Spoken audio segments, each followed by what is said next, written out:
Y por eso yo quiero hoy empezar con algo. El mundo que nos rodea nos está constantemente bombardeando. Constantemente.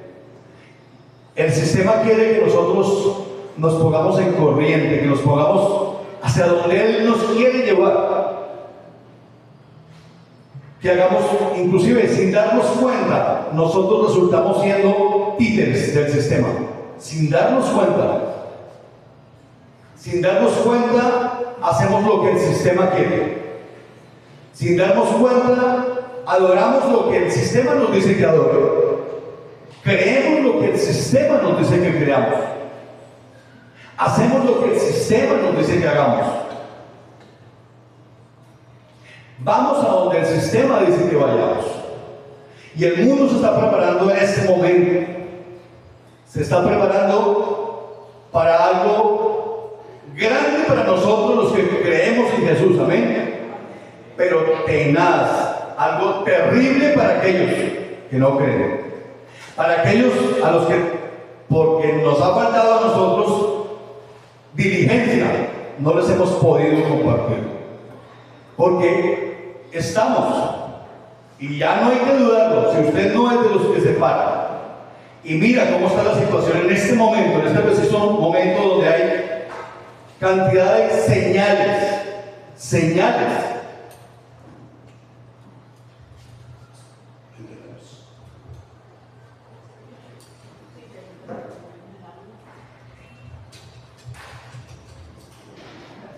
Cantidad de señales que nos están hablando. Al Señor le dijeron: ¿cuándo ocurrirán estas cosas? ¿Cuándo vendrá el fin? ¿Cuándo será tu venida, verdad? Eso le dijeron al Señor. Le preguntaron sus discípulos. Y Él respondió, dijo: del día ni la hora, nadie sabe. Pero cuando suceden estas cosas, está próximo el fin.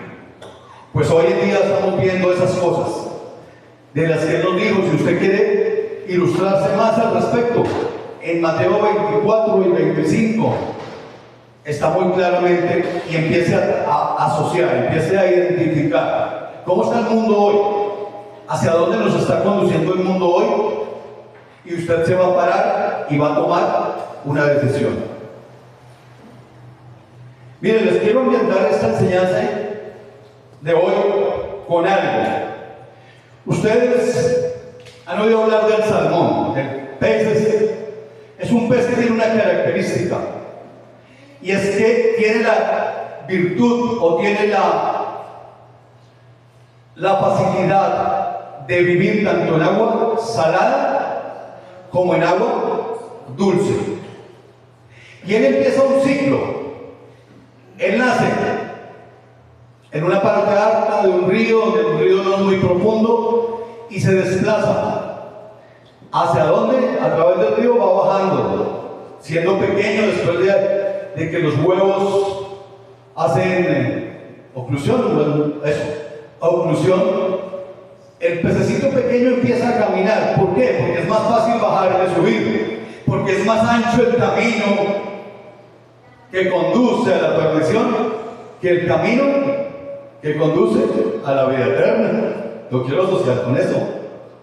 Entonces el pececito empieza a irse hasta que llega ¿a dónde? Al mar, donde prácticamente vive gran parte de su vida, donde prácticamente allí se retiran miles de kilómetros quizás de la costa o del río, y va al mar, a un mar grande, un mar impetuoso, un mar donde hay mucho alimento, donde hay muchas cosas que ver, donde hay muchas...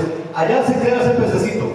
Pero un día él pareciera que tuviera memoria y se acuerda de que ese no es el lugar de él, que él nació en agua dulce y que es allí a donde debe regresar, pero porque es allí en el único lugar donde se puede reproducir, donde puede volver, donde puede romper el ciclo, y emprende una travesía, emprende un regreso al riachuelo, al río, a donde nació. Empieza a devolverse. estando allí en el mar. Y dicen que mirando lo que en la vida de estos animalitos, durante ese periodo de retorno, de subienda, todos los peces lo hacen, pero el único pez que va desde el mar, inclusive dice que puede recorrer hasta 1400 kilómetros. 1400 kilómetros subiendo, y que más o menos puede llegar a subir a una altura de 2200 o 2500 metros sobre el nivel del mar. Ahí pueden ustedes ver la pendiente. ¿Será que ese pececito encuentra las aguas tranquilas, suaves? No. Durante ese retorno, ese pez, ese salmón va a encontrar aguas impetuosas que van en contra de él. Va a encontrarse saltos y rápidos. Va a encontrar fieras, bestias que en el camino les van a hacer frente y quizás los van a destruir. Aparecen los osos, aparecen animales felinos, el mismo hombre los puede llevar en el camino de regreso. ¿Por qué? Porque ese trabajo es solamente, o ese logro, o esa meta, solamente la van a lograr los más fuertes. Y usted y yo nos podemos identificar con ese tipo de pez. Cuando lleguemos al lugar donde nacimos, el Señor, cuando nacimos, dice la palabra de Dios, ni embrión vieron tus ojos. Y allí el Señor nos dijo a cada uno lo que había de hacer con nuestra vida. Cada uno. O sea que ninguno de nosotros nació malo. Todos nacimos buenos. Pero el mundo, la corriente del mundo, nos lleva al mar. Así como el salmón nació, y nació en una parte alta, y nació en un lugar de agua dulce, la corriente lo llevó al mar. Pues con nosotros pasa igual, nacemos buenos, pero la corriente del mundo nos lleva al mar. Pero no a cualquier mar, sino al mar de los perdidos. Y solamente aquellos que somos capaces de despertar un día y decir: yo quiero regresar a mi origen, yo quiero volver a donde nací, yo quiero volver a hacer lo que el Señor me dijo, o le dijo a mi embrión que iba a ser mi vida. Y empezamos esa travesía. Ser cristiano no es fácil. Creer en Dios no es fácil. Nos vamos a encontrar con todo esto que el salmón se encuentra. Quizás casi todo en su vida, porque un río va hacia abajo. En su vida, aguas, problemas, peligros, una cantidad de cosas que nosotros decimos no, como que nos da la idea de mejor echemos para abajo y no sigamos hacia arriba. Pero es que la meta de ese pez es crear generación, tener descendencia, reproducirse.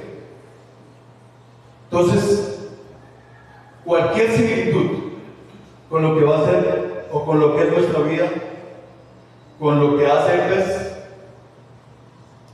no es errada, es verdad. Usted y yo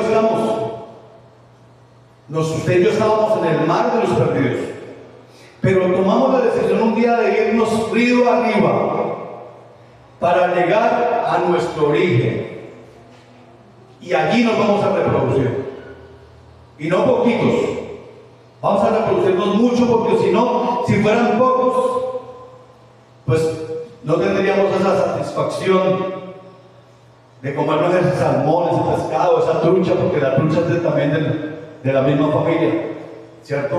Y además no tendríamos la oportunidad de cumplir eso que el Señor nos dice: ir por todo el mundo y hacer discípulos, multiplíquese, reprodúzcase, pero que su fruto ¿qué? Den mucho fruto, pero que su fruto ¿qué?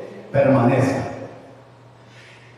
Dice que el salmón aquí, en una lectura que yo hice sobre el salmón, dice que en ese río, por todo el esfuerzo que ese pez hace para llegar a su origen, al riachuelo, él va estimulando su cuerpo. Él crea una joroba por la fuerza que hace. hasta su color cambia. Cuando está en el mar, su color es azul. Pero en el trasegar, en la subida, en la subienda, cambia su color a un color más fuerte, más pálido. Porque así nos pasa a nosotros. Cuando estamos en el mundo, tenemos el color del mundo. Pero cuando estamos camino a la perfección, como el Señor nos quiere tener, camino a la vida eterna, cuando estamos con el Señor, cambiamos, cambia nuestro olor, cambia nuestro color, cambia nuestra mente, cambia todo. Porque pero eso no es fácil. Por eso el Señor nos prepara, dice que nos prueba como al oro. La prueba, cuando usted tenga una prueba, no se desanime. El Señor te está preparando para algo más tremendo. Y dice, entre más grande la prueba, más grande la gloria. Más grande la gloria. Entonces, nunca se vuelva a desanimar porque usted tiene una prueba en su vida. Párese. Adáptese a las cosas del Señor y el Señor va a permitir que usted siga y supere esa prueba. Que usted llegue al final. Que usted llegue a la meta, que no se quede por atrás, no se quede por el camino, que no se devuelva.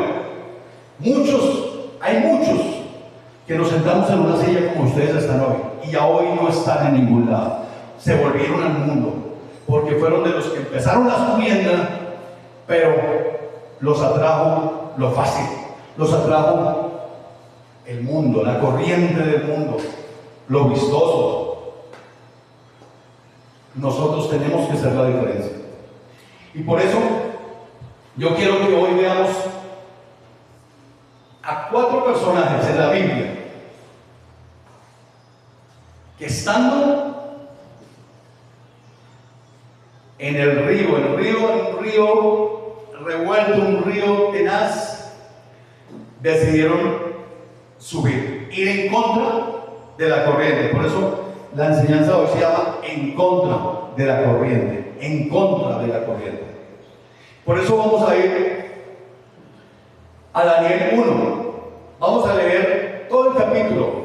De ahí vamos a extraer algunos versículos después, pero quiero que leamos todo el capítulo porque tenemos que identificarnos con él. Y de Daniel vamos a aprender algunas cosas que nos van a servir a nosotros para llegar a alcanzar el objetivo. ¿Cuál es el objetivo de un cristiano? El objetivo de nosotros como cristianos es la vida eterna. O no, ya estamos en la vida eterna, pero es conservarla, es asegurarnos en la vida eterna y estar listos para cuando venga el Señor. Y bueno, y si viene, y si no viene antes de la tribulación, pues por lo menos sabemos qué tenemos que hacer. Conocemos la verdad y nos vamos a sostener aún en la tribulación, aún en la prueba, aún en el problema, aún en la circunstancia adversa. Nos vamos a sostener, ¿de acuerdo? Entonces yo quiero que vayamos a Daniel 1 y vamos a leerlo todos y de ahí vamos a extraer algunas cosas, ¿de acuerdo? Dice así: en el año tercero del reinado de Joacim, rey de Judá, vino Nabucodonosor, rey de Babilonia, a Jerusalén y la sitió, la tomó, la conquistó. Y el Señor entregó en sus manos a Joacim, rey de Judá, y parte de los utensilios de la casa de Dios, y los trajo a tierra de Sinar, a la casa de su Dios, y colocó los utensilios en la casa del tesoro de su Dios. Noten que ahí la palabra Dios está en letra minúscula, porque fue en el Dios de él, en el Dios de los babilonios, en los dioses de los babilonios. ¿Listo? Y dijo el rey Aspenaz, jefe de sus eunucos, que trajesen de los hijos de Israel, del linaje real, de los príncipes. Eunuco era los que cuidaban o los que acompañaban al rey, eran hombres que, así como les hacen a los animales, los castraban. Eso es un eunuco, por si usted de pronto dice, pero esa palabra ¿qué es? Es rara, es eunuco, ¿listo? Dice, muchachos, entonces escogieron los príncipes de ellos, ¿y quiénes eran? Muchachos en quienes no hubiese tacha alguna, de buen parecer, enseñados en toda sabiduría, sabios en ciencia y de buen entendimiento, e idóneos para estar en el palacio del rey, y que les enseñase las letras y la lengua de los caldeos. Los caldeos son los mismos babilonios.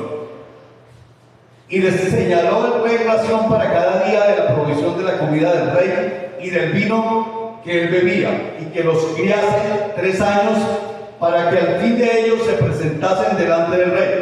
Criasen, o sea, que eran niños, eran así pequeñitos, que los criasen. A un viejo no lo crían, o a un adolescente de pronto le falta algo, pero por ejemplo, eran prácticamente niños que los criasen. Dice, dentro de estos estaban Daniel, Ananías, Misael y Azarías, de los hijos de Judá. Estos 3 personajes son de los cuales vamos a aprender hoy. ¿De acuerdo?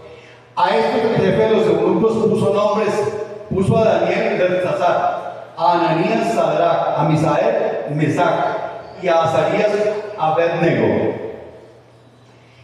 Y Daniel propuso en su corazón no contaminarse con la porción de la comida del rey, ni con el vino que él bebía. Pidió por tanto al jefe de los eunucos que no se les obligase a contaminarse. Y puso Dios a Daniel en gracia. ¿Quién puso? Dios. A Daniel en gracia y en buena voluntad con el jefe de los eunucos. Y dijo el jefe de los eunucos a Daniel: temo a mi señor el rey, que señaló vuestra comida y vuestra bebida, pues luego que él vea vuestros rostros más pálidos que los muchachos que son semejantes a vosotros, condenaréis para con él, rey, mi cabeza. Entonces dijo Daniel a Melzar, que estaba puesto por el jefe de los eunucos sobre Daniel, Ananías, Misael y Azarías: te ruego que hagas la prueba con tus siervos por 10 días y nos des legumbres a comer y agua a beber. Compara luego nuestros rostros con los rostros de los muchachos que comen de la ración de la comida del rey, y haz después con tus siervos según veas. Consintió pues con ellos y en esto, y probó con ellos 10 días. Y al cabo de los 10 días pareció el rostro de ellos mejor y más robusto que el de los otros muchachos que comían de la porción de comida del rey. Así pues, Melzar se llevaba la porción de la comida de ellos y el vino que había de beber, y les daba legumbres. A estos 4 muchachos Dios les dio conocimiento e inteligencia en todas las letras y ciencias, y Daniel tuvo entendimiento en toda visión y sueño.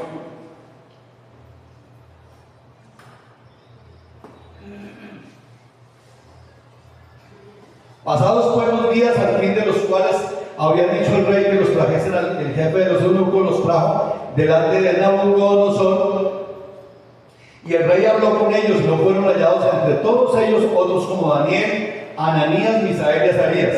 Así pues estuvieron delante del rey. En todo asunto de sabiduría e inteligencia que el rey les consultó, los halló 10 veces mayor, diga 10 veces mejor que todos los magos y astrólogos que había en todo su reino. Y continuó Daniel hasta el año primero del rey Ciro. Bueno,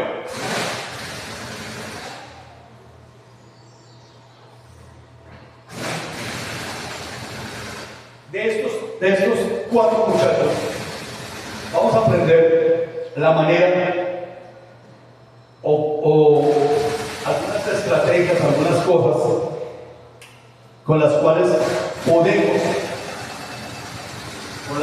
podemos ir en contravía o en contra de la corriente de este mundo.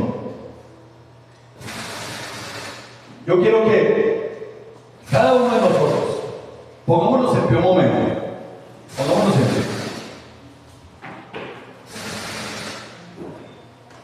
Yo quiero que cada uno de nosotros levante su mano derecha y diga: Señor, te doy gracias porque hoy sé que estar contigo me va a llevar a alcanzar el objetivo. Por eso abro mi corazón para que tú le hables. Y hoy me comprometo a que de aquí en adelante será igual.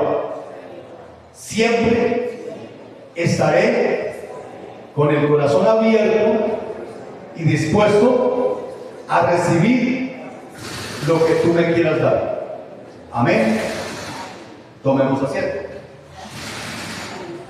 Bueno, una de las cosas que Daniel y sus amigos me quieren enseñar es, o lo vamos a entresacar del versículo 6 del texto que acabamos de leer, que dice así, dice, entre estos estaban Daniel, Ananías y Misael y Azarías de los hijos de Judá. A estos el jefe de los eunucos puso nombres.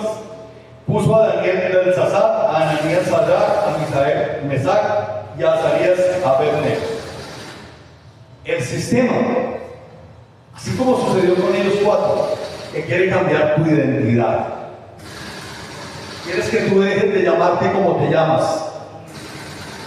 Tú eres cristiano, es el nombre que Dios te puso. Eres seguidor de Cristo, pero el sistema siempre va a pretender cambiarte eso. Te quiere cambiar el nombre, como lo hizo con Daniel, como lo hizo con Ananías, con Misael y Azarías. Notemos algo. Los nombres antiguamente, cuando hablamos de la Biblia, los nombres que a las personas les ponían siempre tenían un significado. Pues si era hijos de una familia creyente, de una familia devota, pues el significado era acorde con eso que ellos sentían. Por eso a estos cuatro les pusieron un nombre y significaban algo. Y van a notar que tenían que ver o tenían relación con Dios. Como había otros que también les ponían un nombre dependiendo de las circunstancias. Por ejemplo, a Jabes.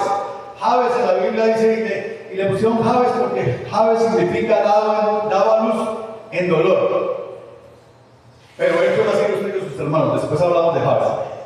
Se quitó el nombre, o así teniendo el nombre, hizo lo que Daniel y sus amigos hicieron. Vamos a ver qué significan en Dios esos nombres y qué significan los nombres que el sistema les puso, que la corriente del mundo les puso. Daniel significa Dios ha juzgado, o Dios es mi juez. Dios ha juzgado o Dios es mi juez. A Daniel le fue puesto el nombre de Belsasar. Belsasar significa Señora protege al rey. Y es un Dios babilonio. Si nosotros vamos a ver en el texto, cuando leamos Daniel en otros capítulos, vamos a ver que Belsasar era un Dios, era el Dios de Nabucodonosor, el rey de Babilonia en ese entonces. ¿De acuerdo? Ananías significa Jehová ha sido misericordioso. Jehová ha sido misericordioso. Eso significa Ananías. Y a Ananías le fue puesto el nombre de Sadrach. Significa temeroso de un Dios de pequeña, de un Dios pagano, de un Dios de ellos, de un Dios del pueblo invasor, de un Dios babilónico. Misael significa ¿quién es como Dios? ¿Quién es como Dios? Exaltando la grandeza de Dios. Pero el nombre que le pusieron, Mesac, dice alguien de poco valor. En el uno le decían ¿quién es como Dios? Exaltando la grandeza de su Dios. Pero en el otro significaba hombre o personaje de poco valor. Azarías, el otro amigo de Daniel, significa Jehová ha ayudado. Jehová ha ayudado. Y a él le pusieron Abednego. Y Abednego significa siervo del dios Nebo, otro dios pagano. El sistema siempre te va a querer cambiar tu mentalidad, los medios. El mundo ha querido tener o está tendiendo a un globalismo, a un gobierno único, ayudado con la tecnología y con todas las cosas para poder controlar tu mente. Y lo están haciendo con nuestros hijos. Y no nos damos cuenta a través del internet, a través de las películas, nos quieren cambiar. El sistema nos quiere decir, nos quiere proyectar a ser esclavos, a vivir bajo el control, a vivir bajo el dominio. Por eso nosotros los padres tenemos que ser bastante celosos con nuestros hijos en cuanto a lo que ven, en cuanto a lo que escuchan, en cuanto a lo que leen, en cuanto a lo que aprenden, todo. Y no ser al contrario de nosotros ejemplo malo. Tenemos que ser buen ejemplo, no mal ejemplo. Entonces, usted y yo tenemos un nombre. Y ese nombre tiene un nombre que es sobre todo nombre: Cristo. Cristo. Eso tiene que identificarnos. Dice que el Señor, la palabra dice que cuando nosotros nos convertimos, el Señor nos puso un nombre a cada uno y que cada uno o sea, no hay nombres iguales en el cielo. Por lo que yo he leído en la palabra, dice que cada uno de nosotros tiene un nombre único. Y tras de ese nombre viene todo lo que iba a ser nuestra vida. No nos dejemos cambiar el nombre. No nos dejemos cambiar el nombre. ¿De acuerdo? Y nunca nos olvidemos de quiénes somos. Alguna vez, yo les he dicho siempre, algún día vamos a predicar los yo soy de Dios. Yo soy. Eso es identidad. Y hoy quiero que recordemos una cita bíblica donde nos resume qué es lo que somos, para que cuando nos enfrentemos al mundo no nos sintamos pequeños, sino nos sintamos con fuerza y con valor. Y eso está en 1 de Pedro 2:9. 1 de Pedro 2:9. Dice: mas vosotros sois linaje escogido. Eso significa somos de la descendencia, somos hijos de Dios, del mejor linaje, del linaje que es sobre todo linaje escogido, real sacerdocio. O sea, no somos un sacerdote, es el que ministra la palabra de Dios. Dios nos llamó ministradores de la palabra de Dios, y usted y yo somos no cualquiera. Fuimos nombrados por el sumo sacerdote, que es Cristo Jesús. No tomen poco ese nombre: real sacerdocio, nación santa. No somos cualquier nación. A los míos vine y no me recibieron. Gracias a eso, hoy nosotros los gentiles tenemos acceso a ser parte de esa nación santa, de esa nación que va a vivir o que va a tener acceso a la santa ciudad, a Jerusalén, cuando descienda en este lugar. Pueblo adquirido por Dios. No somos cualquier pueblo. Fuimos comprados, no con oro ni con plata, sino con la sangre preciosa del Cordero, con la sangre preciosa de Jesús. Somos una perla de gran valor. No somos cualquier cosa. Y a veces, tristemente, nosotros no estimamos eso. Y mire para qué fuimos hechos. El objetivo al que tenemos que llegar. ¿Para qué fuimos hechos? Para anunciar las virtudes de aquel que nos llamó de las tinieblas a su luz admirable. Cuando usted abra su boca para llevar la palabra a otro, usted está diciendo: Señor, yo recibo eso que tú dices de mí. Yo soy linaje, yo soy pueblo escogido por Dios, yo soy real sacerdocio. Mire, tú te puedes parar ante el presidente de la República, ante el que quieras. Nunca te sientas pequeño, porque tú eres más. Porque tú eres hijo del Rey de Reyes y Señor de Señores. Amén. Un aplauso para el Señor.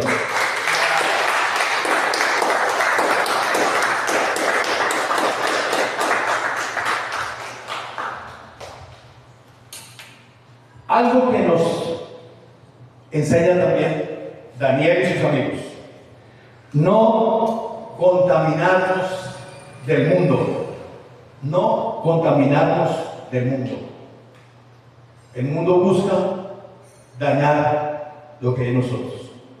El mundo busca atenuar el brillo, esa luz admirable que Dios nos ha dado o que Dios nos ha hecho.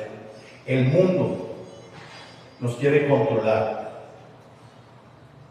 pero nosotros, con Dios, podremos estar en la cárcel, podremos estar encadenados, pero seremos libres hasta el final. ¿De acuerdo? Dice así, vamos a extraer del texto inicial que leímos dos versículos donde vamos a aprender cómo no contaminarnos. Dice: y Daniel propuso en su corazón no contaminarse con la porción de la comida del rey, ni con el vino que él bebía. Pidió por tanto al jefe de los eunucos que no se les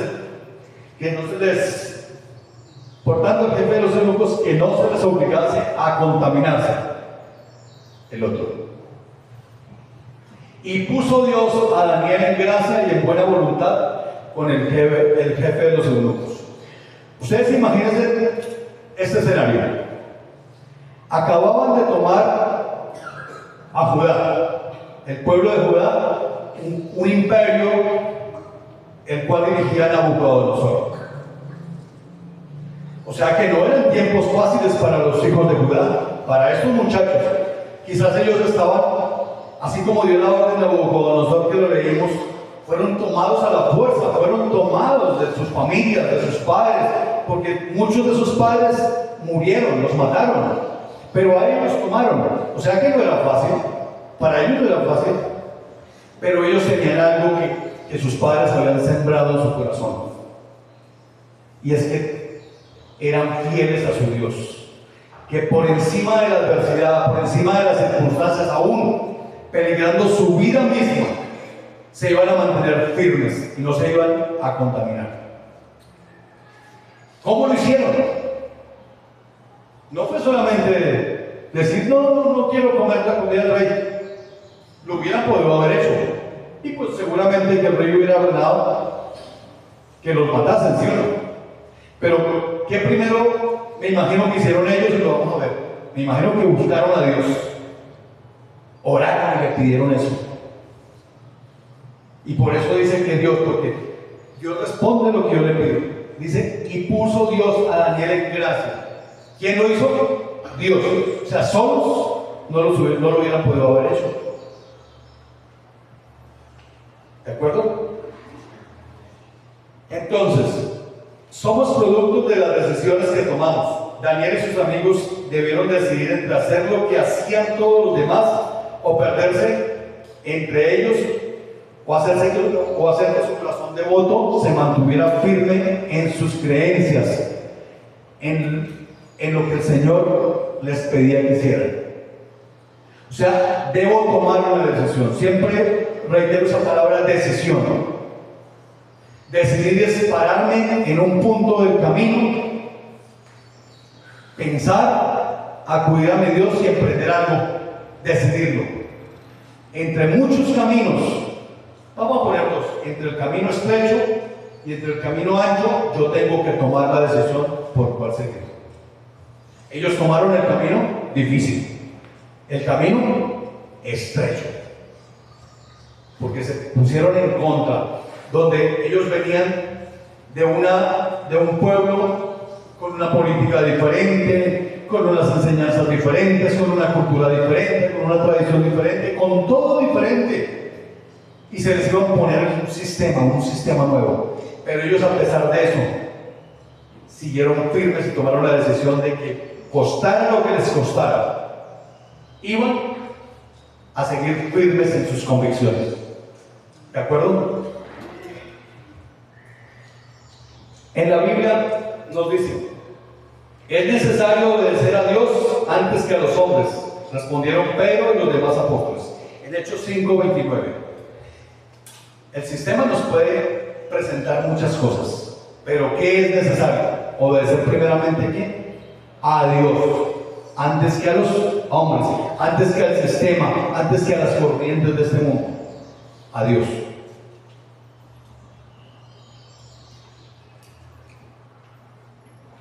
Debemos tener determinación de hacer algo, lo que nos proponemos, y no titubear ni un solo instante.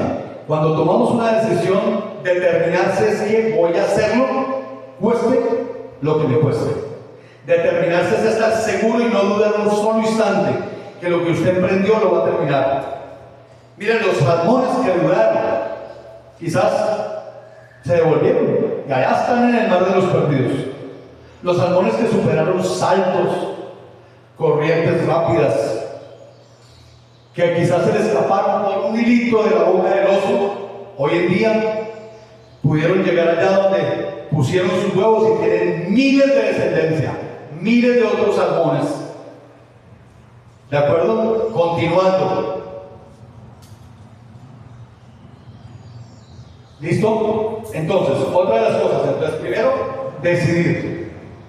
Daniel decidió, una decisión, se determinó a cumplir hasta el final. Y la otra, perseverar. Perseverar, eso es lo que nos falta a muchos de nosotros. Perseverar es seguir ahí.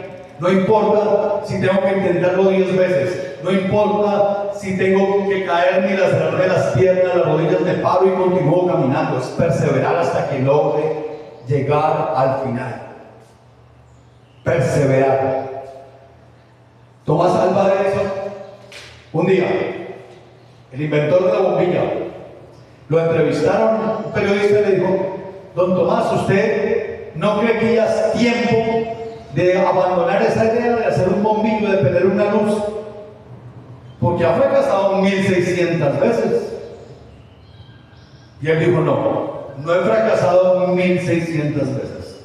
Solo he aprendido 1600 formas en que no debo hacer un bombillo. Eso es perseverar. Que aunque usted no vea la luz, camine, continúe, siga caminando, que un día la va a ver. Que usted no logre llegar al lugar tan fácil, no importa lo que sea, no te detengas. Lo último que yo otra vez escuché o vi una película que no sé si ustedes la vieron, se llamaba Rendirse nunca, retroceder jamás, o algo así. Eso, retroceder nunca, rendirse jamás. Eso es lo que tenemos, eso es perseverar. Nunca debemos retroceder, nunca nos debemos rendir. Vamos para adelante, vamos adelante. ¿Sí? Listo. En Santiago podemos ilustrar o podemos ver cómo la palabra nos dice o nos aclara que no debemos titubear un solo instante. Dice: el hombre de doble ánimo es inconstante en todos sus caminos. Santiago 8. Santiago 1:8. Ser inconstante. Ay, sí voy, no voy, sí puedo, no puedo, no. Sí puedo, sí voy a llegar, voy a alcanzar, voy a hacer eso, ¿de acuerdo?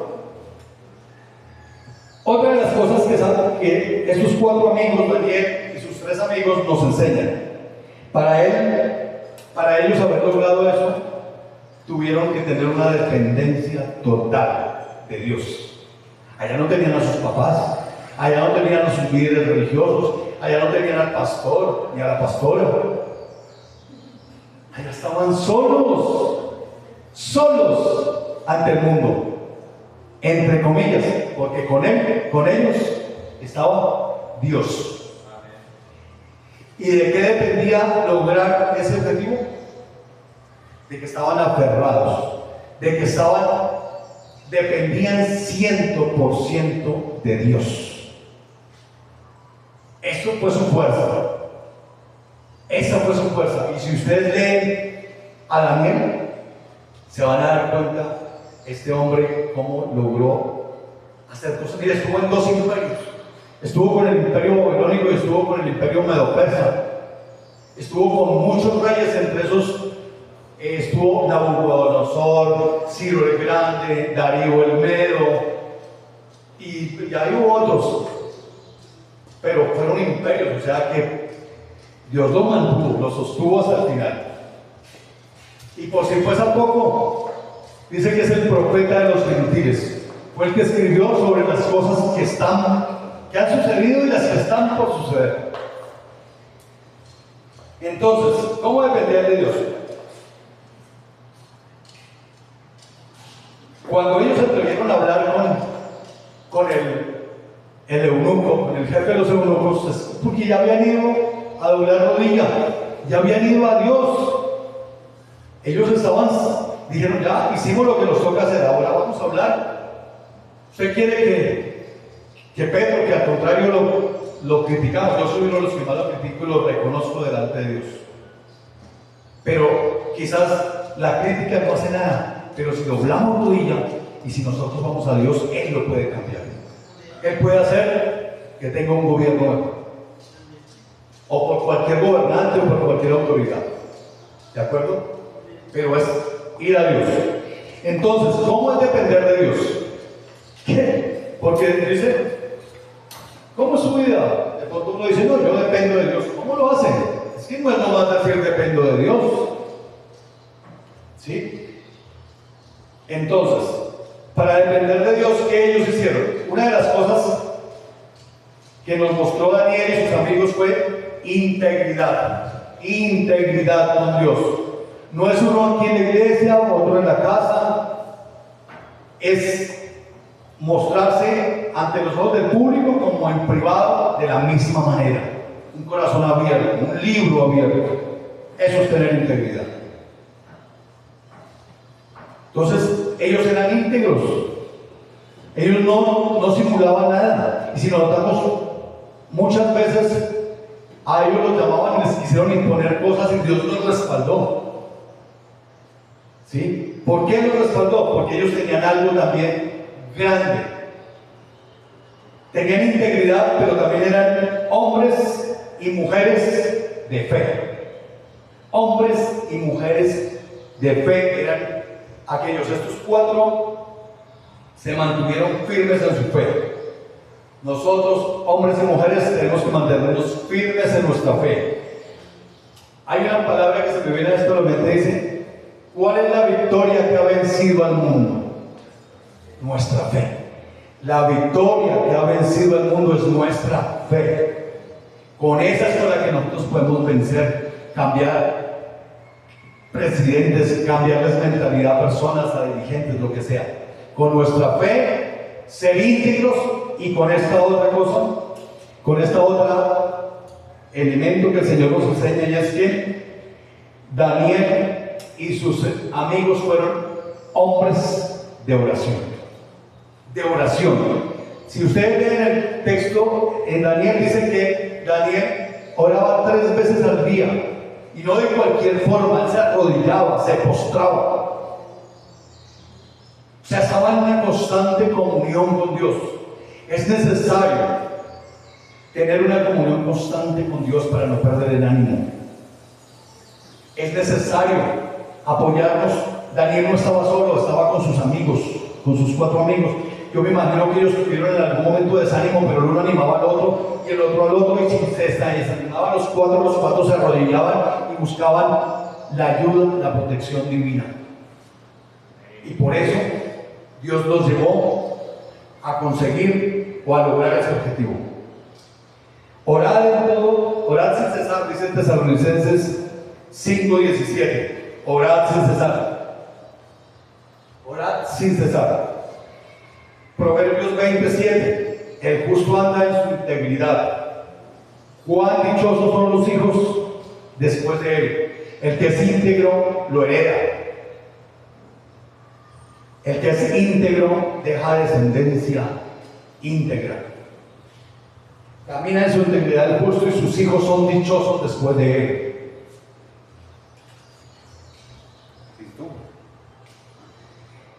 Y el justo, he aquí, en cuya alma no es recta, se enorgullece, mas el justo, por su fe, vivirá. Eso está en Habacuc 2:4.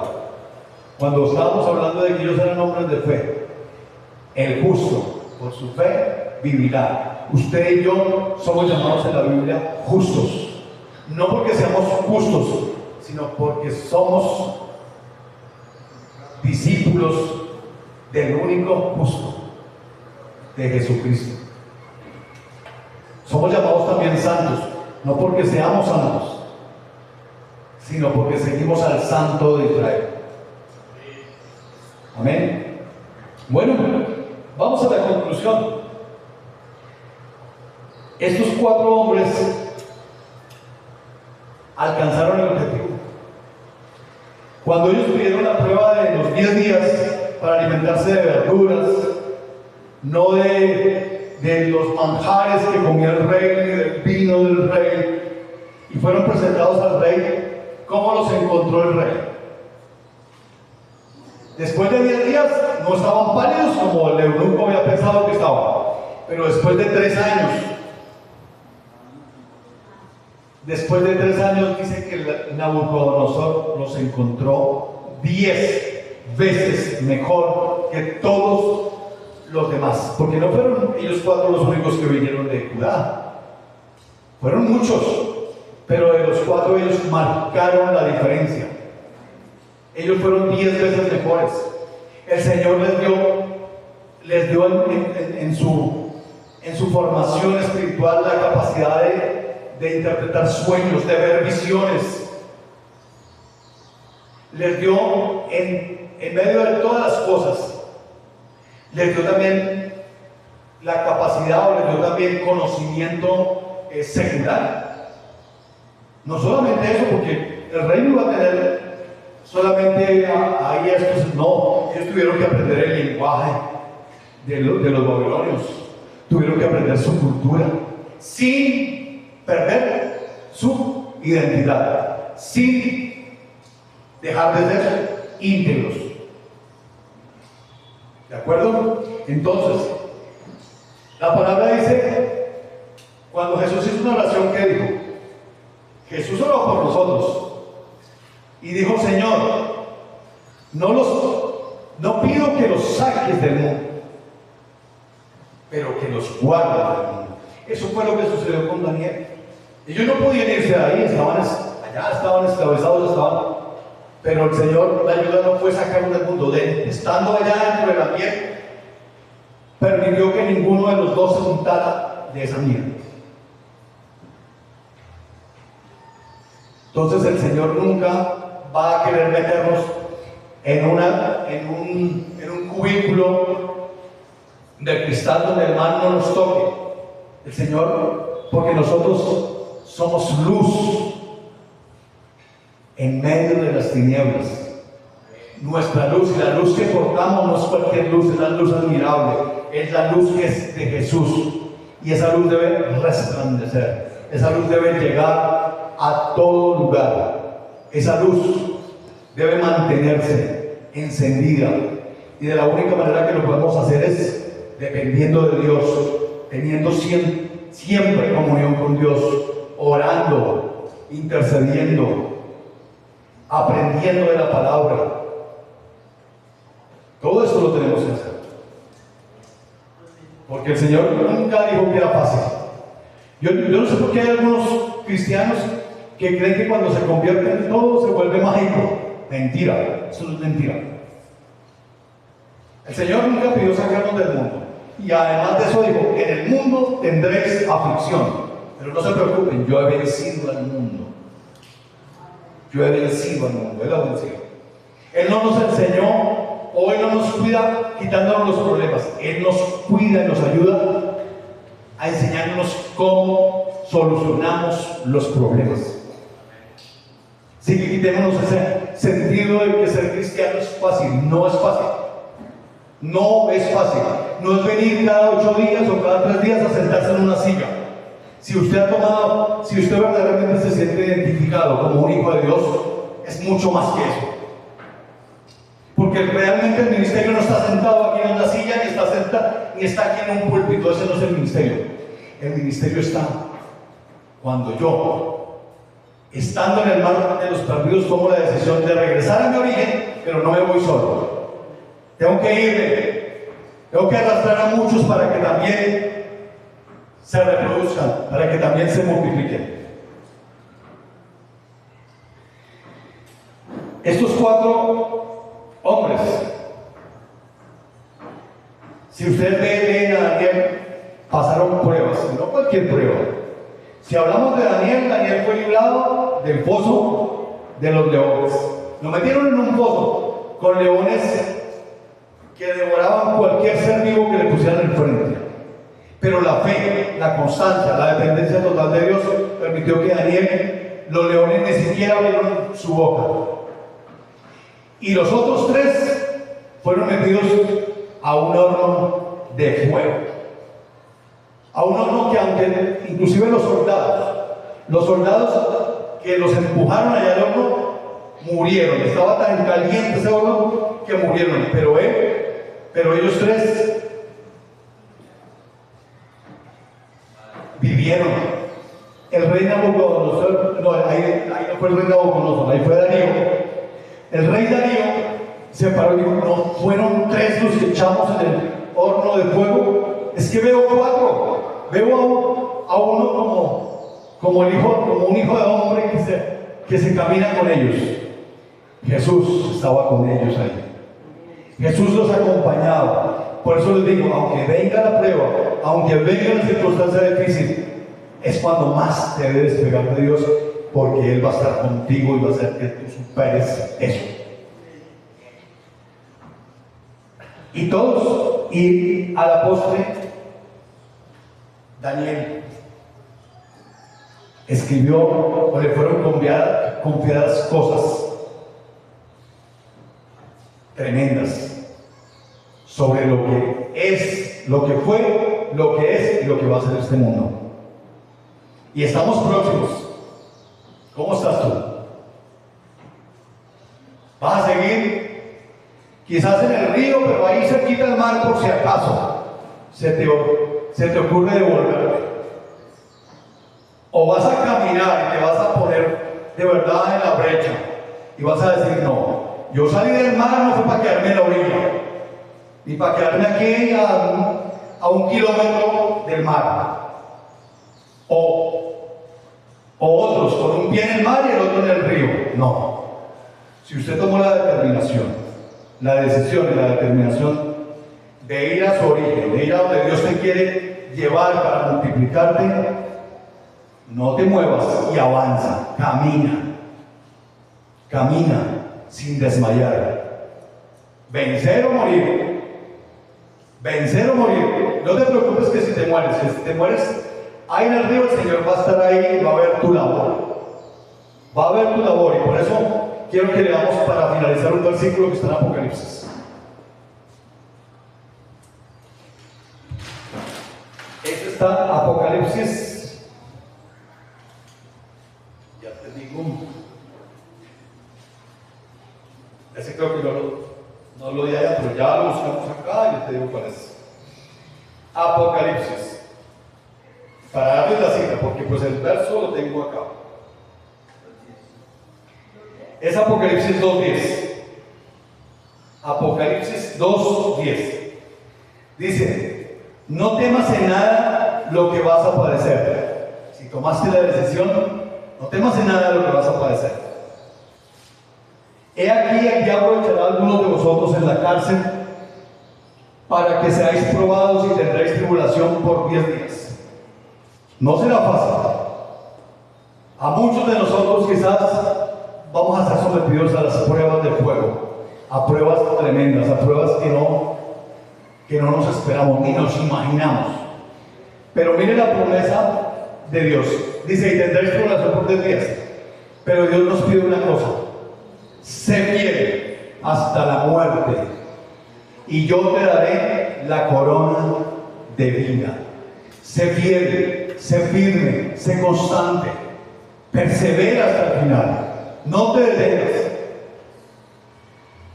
porque cualquiera que se detenga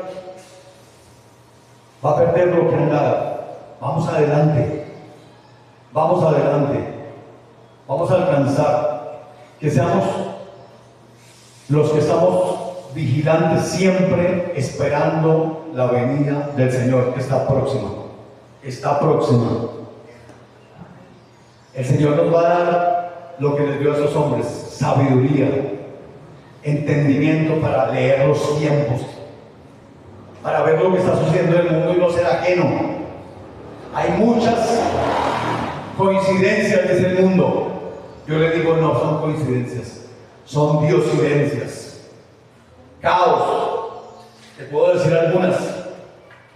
Lo que se está viendo ahorita en este momento, para que aprendas a leer los tiempos.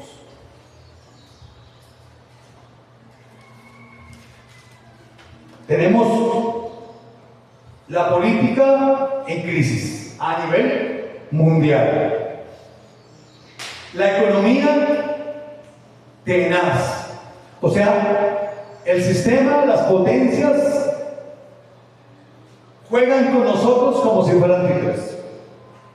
Estamos mal. La carestía que viene va a ser grande, pero los que dependemos de Dios no la vamos a sentir, o el Señor nos va a dar la salida. Problemática mundial, desastres naturales, el tiempo está al revés, huracanes, temblores, de todo, en todo sentido. La misma tierra está gimiendo, deseando la redención de nosotros. Ustedes sabían que cuando llegue la redención de nosotros, también la tierra va a ser redimida. Esa tierra está gimiendo. Los conflictos mundiales, ¿será que hay conflictos mundiales? Ucrania, Rusia, Israel y sus vecinos siempre toda la vida, ahorita Afganistán y India, aquí internamente la guerrilla. ¿Dónde no hay guerras? ¿Coincidencia? Diosidencia. Globalización y gran tribulación o tribulación. No está todavía, no es la gran. Esta es tribulación. Globalización. Este mundo se va a acabar en un sistema único, en un sistema imperial, en un sistema de tiranía. Eso es a lo que tiende el globalismo. ¿Sí? Y en este momento tendremos tribulación o aflicción. Pero lo que viene, si no estamos firmes como Daniel y sus 3 amigos, va a ser tremendo. El Señor nos promete que si estamos firmes en Él nos librará de la prueba. Pero por si acaso nos faltó algo y no nos vamos, estemos listos, mantenernos firmes hasta la muerte misma. ¿De acuerdo? Bueno, vamos a orar. Bueno, bendito Dios, hermoso y maravilloso Señor, en esta mañana queremos darte gracias. Gracias, Señor, porque nos has permitido, Señor, conocer cómo cuando dependemos de ti, cuando